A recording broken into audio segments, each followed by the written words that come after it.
Bangladesh will go into day 5 with a clear advantage. 179 runs की lead हो चुकी है। पांचवें दिन का विकेट आपको पता है किस तरीके से खेलने वाला है and Bangladesh is ahead in the game against Pakistan. Pakistan को अंडर प्रेशर कर सकता है एंड ऑब्वियसली हम सबको पता है एज अ पाकिस्तान फैन हमारी batting in the fourth innings कैसी है। हमने तो ऐसे ऐसे मैचेस गिफ्ट किए हैं ऑपोजिशन को पांचवें दिन पे चौथी इनिंग्स के अंदर कि कोई सोच भी नहीं सकता था। बांग्लादेश जब पाकिस्तान आया था 2024 के अंदर तो पहला मैच आप याद करें 4 दिन तक तो 2 ही इनिंग्स चल रही थी, लेकिन ऑल ऑफ अ सडन हम जब अपनी थर्ड इनिंग खेलने आए यानी पूरे टेस्ट मैच की थर्ड इनिंग्स खेलने आए वहां पे हम 130-35 पे ऑल आउट हो गए। बांग्लादेश को सिर्फ 30 रन का टारगेट मिला चेस करने को। They won the game.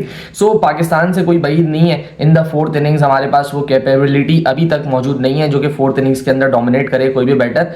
Yes, अभी पहली इनिंग में बड़ी अच्छी बैटिंग की है हमारे बैटर्स ने कुछ, लेकिन फिर भी आपको पता है एक रेपुटेशन बनी हुई है कि अगर पाकिस्तान को आप अंडर प्रेशर करोगे तो फोर्थ इनिंग में यू नेवर नो ये लोग बंडल आउट हो सकते हैं। एनीवेज अगर आज के दिन की बात करें सो बांग्लादेश ने 179 रन की एक कॉम्प्रिहेंसिव लीड ली हुई है। अगर बारिश ना होती, अगर बैड लाइट ना होती, पूरा दिन अगर मैच होता तो शायद ये लीड 100 रन प्लस होती, क्योंकि जिस तरीके से शंटू एंड मोमिनल बैटिंग कर रहे थे दे वर बैटिंग चांसलेस बीच में। वो कितना सीधा विकेट हो गया था या वो अच्छी बैटिंग कर रहे थे या हमसे बॉलिंग नहीं हो रही थी, आई डोंट नो।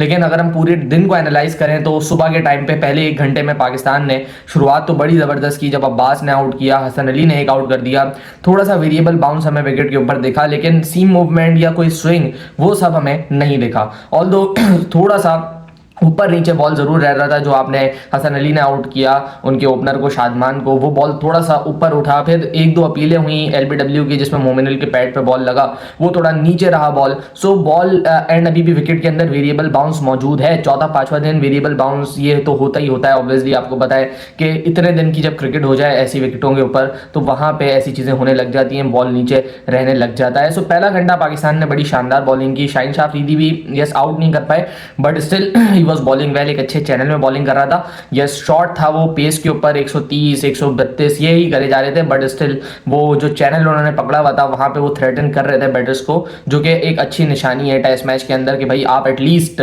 बॉल उस चैनल के अंदर कर रहे हैं जहां पे आप विकेट लेने की कैपेबिलिटी रखते हैं। So yes Shaheen was bowling well, लेकिन वो स्पेल जब लंबा होता गया सो उसके बाद मसले मसाइल हमें देखने लगे क्योंकि पैड पे ज्यादा बॉल होने लग गई। फ्री बाउंड्रीज मिली शंटू को, फ्री बाउंड्रीज दी मोमिनुल हक को, जिसकी वजह से थोड़ा प्रेशर भी रिलीज हुआ। एंड देन उसके बाद फिर कप्तानी की वजह से जो है हमने बहुत ज़्यादा मार खाई आज के मैच के अंदर, आज के दिन के अंदर। एंड पाकिस्तान 2 साल से कप्तानी के डिसीजंस की वजह से मार खाए जा रहा है and today was one of the day as well because आपने पिछला डे देखा है, आपने अपनी बैटिंग देखी है।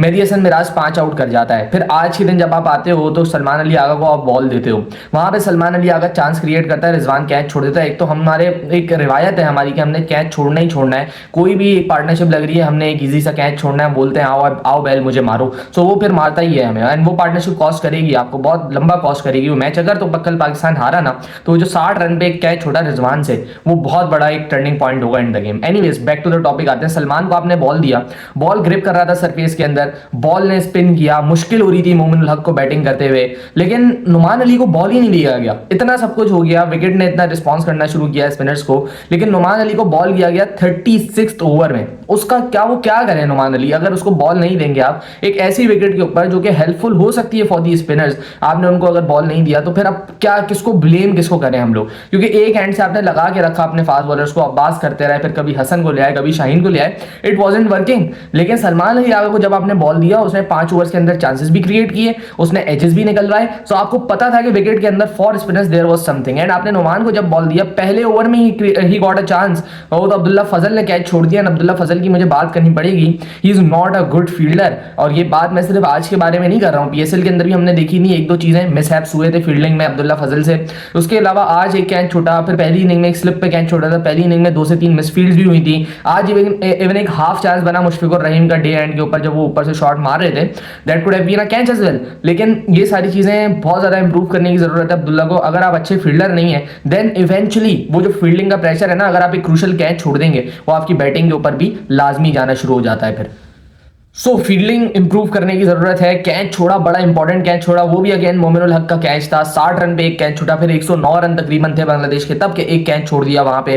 सो आपने अलाउ किया पार्टनरशिप बनने के लिए, आपने खुद इजाजत दी कि आओ यार पार्टनरशिप लगाओ, आप हमसे मैच दूर लेके जाओ। फिर eventually Shaheen got better of Mominul हक, लेकिन वो पार्टनरशिप हर्ट करेगी पाकिस्तान को। आप सोचेंगे 23 रन पे 2 खिलाड़ी आप आउट कर चुके थे, आप डे एंड कर रहे हैं 152 पे 3 पे, एंड एवरीवन एक्सपेक्टेड कि यार 152 150 तक हम लोग इनको बंडल आउट करने की कोशिश कर सकते हैं, जो हम लोगों ने अच्छी एक राह पकड़ ली थी शुरू में 2 आउट करके। बट स्टिल आपको मतलब बहुत बहुत ज्यादा इसका ब्लेम देना पड़ेगा शान मसूद की कप्तानी को। उसके बाद हमारे फास्ट बॉलर्स, अब्बास पूरा दिन बॉलिंग करता रहा एक चैनल में, बट उसको वो तरीके की हेल्प नहीं मिली। दूसरे एंड से रन लीक हुए हैं, थोड़ी अच्छी बॉलिंग भी हुई है, इन पैचेस अच्छी बॉलिंग की है, शाहीन ने भी थोड़ी सी अच्छी बॉलिंग की है इन पैचेस, इसके अलावा हसन ने भी थोड़ी सी अच्छी बॉलिंग की है इन पैचेस, बट रेगुलरली कंसिस्टेंटली वो बॉलिंग नहीं हुई है। इसके अलावा आपको क्रेडिट देना पड़ेगा मोमिनुल हक को भी, शंटू को भी, क्योंकि 2 इनिंग्स हो चुकी हैं इसी तरीके की सिचुएशन में, दोनों ने एक दफा फिर पार्टनरशिप लगाई। पहली इनिंग में भी 31 पे 2 थे, वहां से एक बड़ी पार्टनरशिप लगाई थी, एंड आज के दिन यानी कल के दिन भी आप देखेंगे 23 पे 2 थे, वहां से एक अच्छी पार्टनरशिप लगाई। देन उसके बाद मुशफिकुर रहीम को फंसा के रखा नुमान अली ने, जो आखिरी 2 से 3 ओवर किए हैं उसमें वो कितने लीथल लगे हमने देखा। 2 से 3 LBW की अपील्स हुई हैं उनके खिलाफ, एंड वो जब बॉलिंग कर रहे थे मुशफिकुर रहीम थोड़ा सा अनसेटल लग रहा था। सो ये सारी चीजें थी विकेट के अंदर पहले से, तो मुझे बिल्कुल समझ नहीं आया फैसला। इवन अगर हम लोग किसी बच्चे को कप्तानी करवा दें तो वो नुमान अली को बॉल दे देता 15वें 16वें ओवर के अंदर। ये विकेट ही ऐसा था कि सबको पता है, सबकी गट फीलिंग है कि नुमान अली ने यहाँ पे परफॉर्म करना है, बट आई डोंट नो क्या डिसीजन लिया गया उस वक्त, और मेरे ख्याल से पाकिस्तान को कॉस्ट कर जाएगा। क्योंकि कल जब आप आओगे तो फिर आपको देखना पड़ेगा कि आप कितने स्कोर पे इन लोगों को रोक सकते हो। क्या आप इनको 250 के अंदर अंदर बंडल आउट कर सकते हो?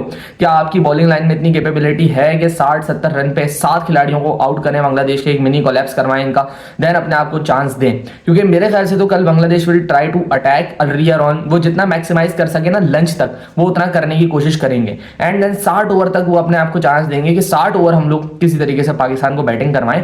एंड यू नेवर नो, क्योंकि अब पाकिस्तान, जहां तक मुझे लगता है ना, पाकिस्तान ये मैच जीत नहीं सकता। इधर इट्स अ ड्रॉ और इधर it's going to be a Bangladesh win. मेरे ख्याल से तो ये बहुत एक अच्छा मैच होने वाला है और पाकिस्तान बहुत ज्यादा इसमें लड़ेगा फॉर अ ड्रॉ, क्योंकि मुझे पाकिस्तान की बैटिंग पे पूरा भरोसा है। 4th इनिंग कोलैप्स हमारी निशानी यही है, 4th इनिंग कोलैप्स। तो मतलब आप समझे, एक तो कैच ड्रॉप्स, एक इसके अलावा 4th इनिंग्स कोलैप्सेस, ये पाकिस्तान की रीत है, ये रिवायत है पाकिस्तान की, बड़ों से लेकर अब तक ये रीत चलती आ रही है। मेरे ख्याल से तो यही होने वाला है। कल आप देखें मेहदी हसन मिराज कैसा पकड़ता है, ताजुल इस्लाम कैसा पकड़ता है, क्योंकि विकेट के अंदर स्पिनर्स के लिए बहुत कुछ है, बहुत कुछ है। And Pakistan will regret the decision of not giving Nauman ball for 36 long overs, और वो पार्टनरशिप आपने लगवाई। एंड अब देखें आप अंडर प्रेशर हैं। आज के दिन मोहम्मद अशरफुल जो बांग्लादेश के कोच भी हैं, बैटिंग कोच, उन्होंने यही बोला कि यार हम 250 260 तक कोशिश करेंगे एंड फिर हम लोग बैटिंग देंगे पाकिस्तान को, we will take a chance against them. And अगर ये चांस आता है देन पाकिस्तान मतलब किस तरीके से इसको अप्रोच करेगा, that will be a point as well. क्या पाकिस्तान चेस की तरफ जाएगा या पाकिस्तान सेफ खेलेगा फॉर अ ड्रॉ, ये सारी चीजें देखने वाली होंगी। So it is going to be an interesting day tomorrow as well. अगर बारिश दूर रहती है शेर बंगला नेशनल स्टेडियम से तो मजा आएगा कल का मैच देखने में, और लेट्स सी पाकिस्तान कैसा परफॉर्म करता है कल के दिन, बिकॉज अभी तक एक डिसअपॉइंटिंग टेस्ट रहा है। 11 से 12 सेशंस में से शायद हमने 2 से 3 जीते हैं, वरना बांग्लादेश ने ही टोटल डोमिनेशन दिखाई है इस पूरे टेस्ट के अंदर। भले विद द बैट हो, विद द बॉल हम लोगों ने बहुत ज्यादा खराब किया है। वी नीड टू इंप्रूव अगर हम लोगों ने अगले टेस्ट में थोड़ी सी भी फाइट देनी है। अभी के लिए हमें यह सोचना है कि किस तरीके से हम बांग्लादेश को आउट कर सकते हैं earlier on in the morning. कैसे नुमान अली करे या अब्बास करे, डजेंट मैटर, लेकिन आपने आउट करने हैं। फिर उसके बाद जब आपके सामने एक टारगेट होगा देन उसको कैसे अप्रोच करना है, that will be the point as well. Let's see, मैं उम्मीद करूंगा कि पाकिस्तान थोड़ी सी फाइट दिखाए कल के दिन, एक मिरेकल पुल आउट करने की कोशिश करे। इन द मील वाइल मुझे ये भी पता है कि वो करते हुए पाकिस्तान कहीं भी जा सकता है। सो अच्छी पोजीशन में नहीं है Pakistan, Bangladesh is ahead in the game. Pakistan आज तक बांग्लादेश के अंदर कोई टेस्ट मैच हारा नहीं है, बट आई गेस रियली कि ये पहला हो सकता है। लेट्स सी किस तरीके का कल डे जाता है। कल के डे के ऊपर बात करेंगे, पूरी परफॉर्मेंस के ऊपर बात करेंगे पाकिस्तान टीम की। Let's hope for the best. मिलते हैं किसी और वीडियो में, अपना ख्याल रखिएगा। अल्लाह हाफिज़।